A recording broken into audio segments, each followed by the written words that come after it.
Makanya di tengah jalan kalau kata teman saya Syahnas Haq ya katanya di tengah jalan katanya di tikungan disabet ya di tikungan katanya gitu. Jadi memang ya itu dia, kamu jodoh ya. Suami juga ini ya di dunia broadcast ya Dok ya? Sebelumnya, sekarang udah enggak.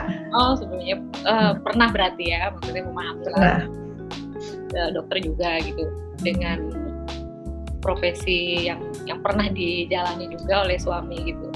Jaminannya Dok, apa enggak gitu, lebih paham lah gitu kesibukan Dok. Ya lebih paham pasti. Suami saya yang dulu kan sama-sama dokter. Nah, yang sama-sama dokter mungkin malah sulit barangkali ngebayanginnya ya dibanding sama yang sekarang. Karena dulu dia pernah di broadcast juga dan dia ngerti kadang-kadang gini loh, kita siaran barangkali cuma 1 jam atau setengah jam barangkali. Tapi persiapan itu bukan 1 jam, bukan setengah jam. Kita persiapan bisa yang 5-6 jam gitu. Belum lagi nanti kalau harus berangkat jam berapa, udah macam-macam. Terus materi yang kita mesti siapkan. Kan suami saya itu terakhir itu masih suka bawain bola. Dan dia malah lebih parah lagi sebetulnya. Kalau udah harus bawain bola, 1 hari full dia cuti dari pekerjaannya di tempat kan pekerjaan broadcastnya tuh udah yang tinggal senang-senangnya gitu loh. Maksudnya ini udah buat senang-senang aja, buat hobinya dia. Nah gitu jadinya sampai udah kamu nggak kerja enggak. Udah sampai cuti, saking dia tuh udah sama bola tuh udah nggak bisa dipisahkan. Tapi ya kita sama-sama ngerti kan masing-masing punya passionnya masing-masing tuh ya. Jadi nggak bisa jadi kita sama-sama udah tahu lah. Oh kalau udah itunya dia mainannya itu udah nggak usah diganggu deh gitu. Ya sama-sama ngerti, sama-sama paham. Justru yang sebelumnya sama-sama dokter malah kayak dokter bilang tadi susah dibayangin gitu ya. Iya susah, betul. Dan kan kalau masyarakat mungkin muda-muda juga berpikirnya gini kali ya. Kalau yang di TV itu senang terus ya, ketawa terus ya gitu. Enak banget ya kayaknya hidupnya senang-senang terus. Padahal yang kita tidak tahu adalah misalkan nih ya anaknya sakit ya rumah. Begitu masuk TV, muka tetap harus senang, karena nggak boleh cerita kayak mukanya sedih gitu, nggak bisa. Suara kita tetap bahagia, kita acting sepanjang itu. Padahal gitu ya sebetulnya saat itu tuh kita lagi yang galaunya setengah mati. Nah itu tuh berat, bukannya mudah. Makanya saya bilang orang di dunia entertainment itu bukannya enak loh. Kadang-kadang habis ngapain, anak di rumah gimana, tetap aja show must go on. Nggak ada mukanya terus sedih atau mukanya gimana, mukanya tetap harus senang. Dokter dan suami ini gitu, dengan pernah profesi yang sama. Selain itu apa sih gitu yang membuat dokter dan suami ini merasa saling cocok gitu sama satu sama lain? Kita tuh sama-sama sederhana banget. Jadi gini, saya tuh orangnya tuh apa adanya aja.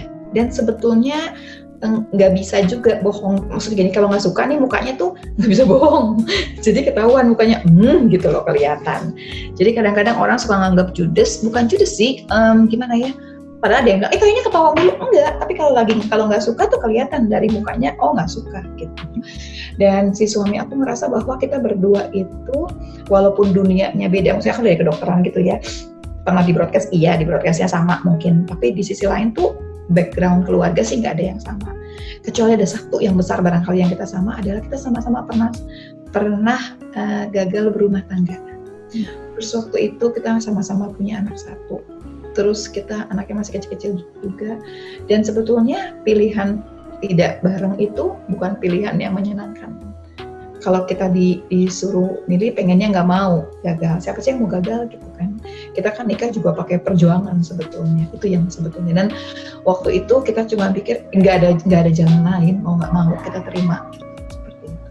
Dan kita berdua bilang kalau sampai nanti ini jangan sampai kejadian ya, janganlah gitu.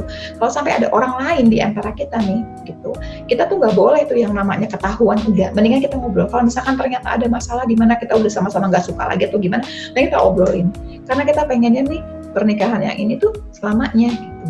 Nggak kemudian sampai gagal lagi. Itu tuh udah yang bikin kita berdua barangkali yang gitu. Saya tuh ketemu suami saya yang sekarang ini, dia tuh pas lagi pengajuan perceraian. Dan dia itu, saya sendiri sudah selesai perceraiannya. Nah dia itu ngobrol sama saya nanya, gimana sih pas sidang pertama, gimana sih pas sidang kedua? Nah Nah, malah dia nanya panjang lebar. Waktu itu saya punya pacar lain lah ya, punya pasangan lain sebetulnya. Yang kemudian saya cuma cerita, ya gimana ya harus dijalanin gitu. Nggak ada yang bisa dicepetin, nggak ada. Jadinya ya memang harus dilaluin apapun juga sidang itu tuh tidak menyenangkan dan tidak enak banget nih gitu. Bisa cuma ini emang nggak enak banget bisa dilakukan. Ya semangatnya sih ya, pengennya jangan sampai kemudian. Alhamdulillah sih sejauh ini baik-baik gitu. Punya di TV dong?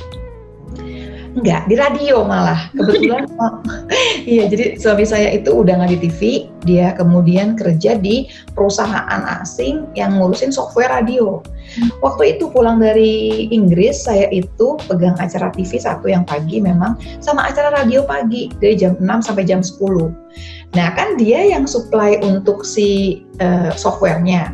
Saya sendiri nggak kenal sama dia, terus tapi di radio yang sama dia pernah jadi station manager, terus yang lain pada kenal, Mbak nggak kenal ya Mbak, ya dikenalin lah gitu, kenalin gitu doang, nggak gimana, terus ya biasalah kan kalau saya kan bawel, ngobrol gitu, ngopi segala macam, ngobrol sama semua gitu kan, nggak ada batasan gitu, ngobrol, terus mulai kan kalau kita sih, ya kalau saya maksudnya bercerai kan ada gitu di TV, di infotainment, terus dia nanya, duh gimana sih nih, pusing banget nih ngelewatin gitu. Mulai tuh dia nanya-nanya gitu ya dok. Ujung-ujungnya loh kok gitu. Kode. Waktu itu ada nggak sih dok kode nih gitu? Kenapa? Waktu itu sadar nggak curcolnya itu ternyata kode gitu?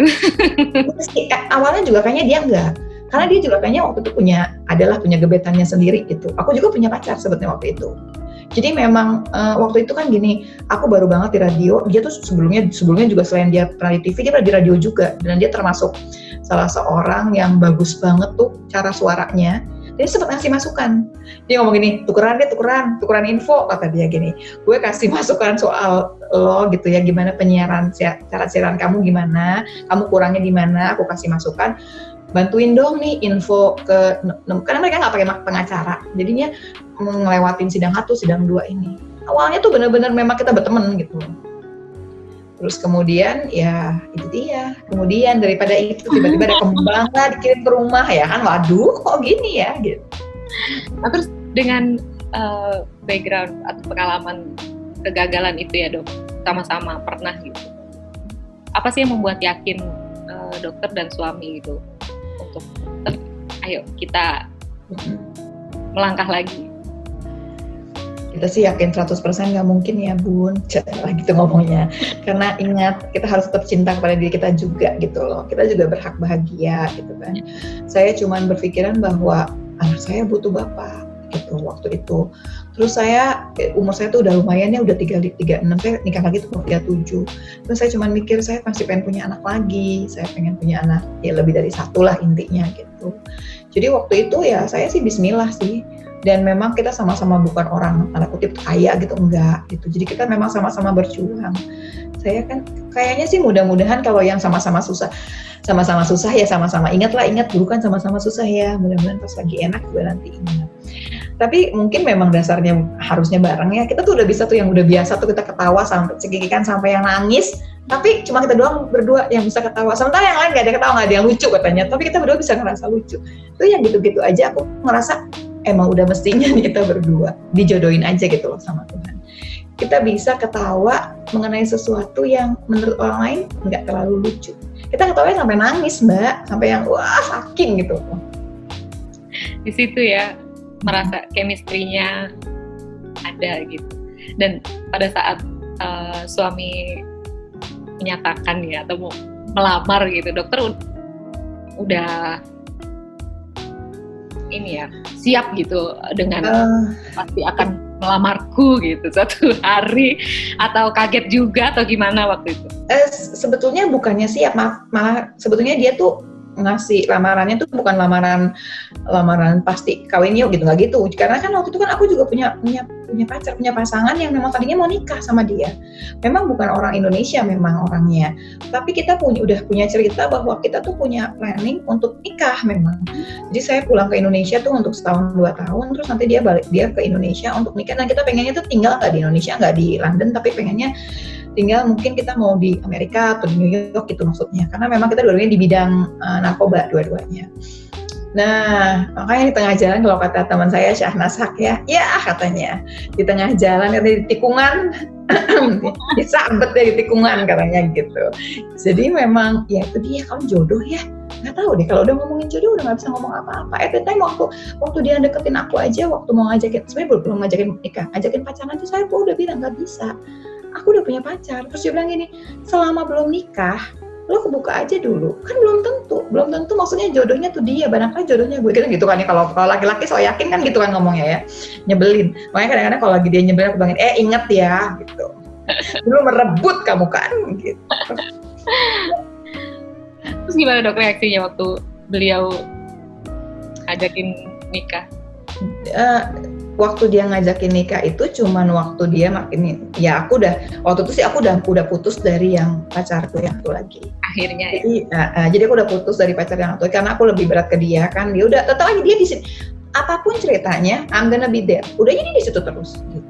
Itu yang modelnya gitu. Yang kekeh nggak mau tahu, nggak apa-apa. Kita nggak pacaran, gue nggak ngapa-ngapain kok sama lo, tapi I'm gonna be here nemenin kamu. Nah itu tuh ada beberapa momen dimana Kayla sakit, anakku sakit, terus aku baru datang pas supir nggak ada, mobil nggak ada gitu ya pas. Jadi gini, mobilnya, mobil sama supir nggak ketemu di mana itu, parkirnya nggak ketemu. Sementara Kayla sakit dan harus dibawa gitu. Nah waktu itu tuh udah pengen nangis, kan udah nggak ngerti dia mau gimana, buru-buru. Nah di situ dia langsungnya sini, langsung dianggapin. Dia tuh udah yang kayak suami siaga gitu modelnya. Tungguin, nggak ngomong apa-apa, nggak minta apa-apa, dan dia juga nggak gimana, oke, makasih, oke, gitu. Dan dia ngomong apa-apa. Kejadian sempat pokoknya aku butuh 2 kali itu yang dia tuh ngebantuin tanpa mesti minta apa-apa. Nah di situ tuh langsung meleleh deh. Waktu pas dia udah mau menyatakan itu mau ngajakin nikah, sebenarnya udah tahu. Jadi udah, oh ya udah, iya. I do deh langsung.